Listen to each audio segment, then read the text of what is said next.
Master Jaime. Brick on. Dick on.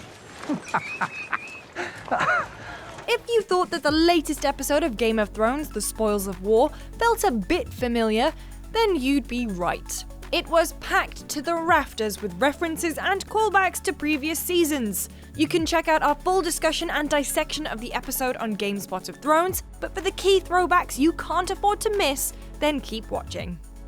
If you live in the continental United States and want to be in with a chance of winning this Jon Snow Funko Pop, make sure you're subscribed to the GameSpot Universe YouTube channel and click the link in the description box below to enter our awesome giveaway. If you don't win this time, you'll be automatically entered into the next one, so go check it out. Please beware, this is gonna feature massive spoilers for the Spoils of War, so consider yourselves warned. Cersei taking out a loan to enlist the help of the Golden Company is an interesting move. They are a 10,000 strong group of sellswords from Essos, who Davos once suggested that Stannis hire during the War of Five Kings. 10,000 skilled soldiers fight for the Golden Company. The Golden Company? Never broken a contract. They're sellswords! We're willing to use blood magic to put you on the throne, but we're not willing to pay men to fight. The founder of the Golden Company was Aegor Rivers, bastard child of Aegon IV. Now, Aegon's true-born daughter and Rivers' half-sister was Daenerys, who is the namesake of the Daenerys that we know. What's also interesting to note is that our favourite piece of kebab meat, Jorah Mormont, was a member of the Golden Company before he came into the service of Viserys Targaryen. To go through all of that and make your way home again only to find such chaos in the world. I can only imagine. Chaos is a ladder. Littlefinger looks pretty taken aback by this quote because he uttered those very same words to the spider Varys in a private conversation way back in Season 3. But what do we have left once we abandon the lie? Chaos. A gaping pit waiting to swallow us all. Chaos isn't a pit. Chaos is a ladder. When Arya learns that Littlefinger is at Winterfell, she's not pleased at all. That's because the last time they were together, she was disguised as a cupbearer to Tywin Lannister, and overhears quite the conversation between Tywin and Littlefinger. House Tyrell rebelled against the Iron Throne. Against my grandson. They did. And perhaps that treason should be punished. One day. After Stannis and Robb Stark are defeated. So, plotting to have Robb killed and not telling Sansa that Arya is alive. So much for having the best interests of the Stark family at heart, Lord Baelish.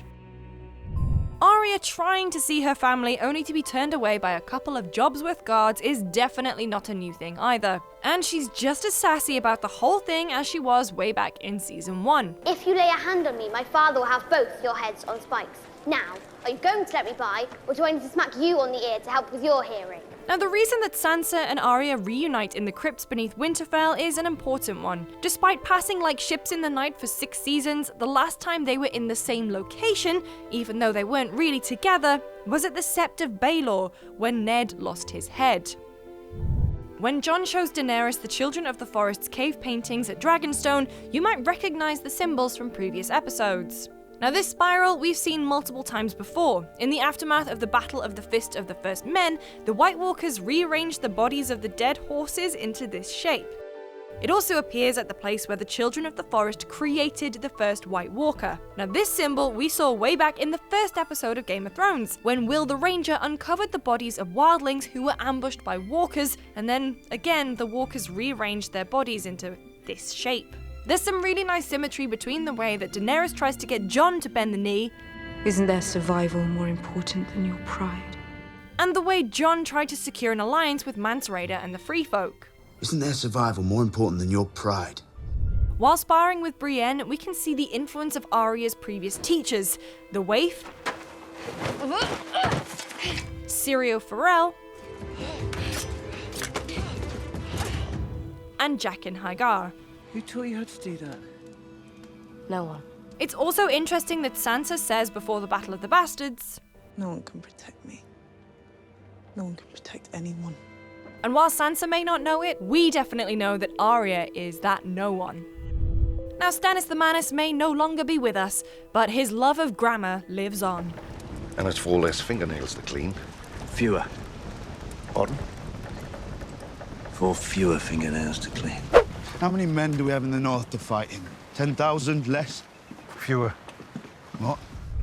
While the Lannister and Tarly troops definitely didn't see Daenerys' ambush coming, Robert Baratheon certainly did. Let's say Viserys Targaryen lands with 40,000 Dothraki screamers at his back. We hole up in our castles. Wise move. Only a fool would meet the Dothraki in an open field. There's more to the loot train attack than Daenerys getting one up on Cersei. It's reminiscent of a key battle that happened way back when in Thrones history, called the Field of Fire. Now this was the battle that won the throne for Aegon the Conqueror. The battle involved the Targaryens against the allied forces of the Lannisters and the Gardeners, who were the previous occupants of Highgarden before the Tyrells. They had over 60,000 men at their disposal to Aegon's 10,000, but the Targaryen conqueror had something up his sleeve. 3 fully grown, massive dragons. During the battle, many thousands of men were burned alive, including the head of House Gardner, leading to their house becoming extinct, paving the way for the Tyrells to take the Reach. Upon defeat, the Lannisters bent the knee to the Targaryens, and upon hearing the news, Torrhen Stark, king in the north, bent the knee to Aegon and became Warden of the North. You'll remember his name because Daenerys lorded this over Jon at their first meeting in Dragonstone. But I could have sworn I read the last king in the north was Torrhen Stark, who bent the knee to my ancestor Aegon Targaryen. In exchange for his life, and the lives of the Northmen, Torrhen Stark swore fealty to House Targaryen in perpetuity. And while Jon hasn't formally bent the knee to Daenerys just yet, this'll probably be the event that will cause him to do so. And finally, there's this interesting bit of symmetry in the way that Jaime sinks into the water and the way that Bran fell from the tower in Season 1. The things I do for love. So there we are, the key references from Season 7, Episode 4 that you might have missed. Remember to hit the link in the description box below if you want to be in with a chance of winning our giveaway. And for more videos on Game of Thrones, why don't you take a look at the GameSpot Universe YouTube channel. We have breakdowns and analysis on every episode of Season 7, as well as explainers like who the hell is Azor Ahai, and our compilation of Olenna Tyrell's sassiest moments. Thanks for watching, and we'll see you next time.